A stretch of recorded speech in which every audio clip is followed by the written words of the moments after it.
वैसे भी आप वैसे दुनिया के फायदे के लिए बड़े होशियार हैं आप, उसके लिए टेंशन नहीं ले। हमारी आंखें भी उस वक्त चौकन्ना होती हैं, हमारे हाथ भी चौकन्ना होते हैं, हमारी कान भी चौकन्ना होते हैं, हमारा वजूद बड़ा एक्टिव होता है कि दुनिया कैसे कमानी है, दुनिया का फायदा कहां से होएगा।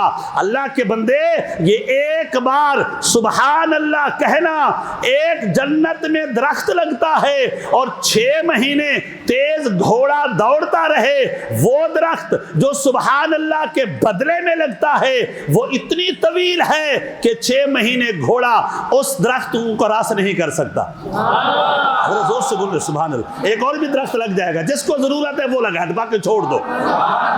नहीं, जिसको जो समझता है कि अपने घर वाली बात है ये दरख्त लगा देंगे उठाकर, नहीं, वहां शजरकारी मुहिम नहीं होगी, वो आपके अमाल का सिला मिलेगा। आप बोलेंगे कि हम किसी कौम का, वो किसी जनाबला तंजीम, सियासी तंजीम का पल्ला पकड़ लेंगे और सियासी तंजीम जनाबला शजरकारी मुहिम चलाएगी, यहां से हम दरख्त लगा देंगे, यहां से हम दरख्त लगा। नहीं, जितनी यहां नेकी करोगे इसी के बदले में वहां पर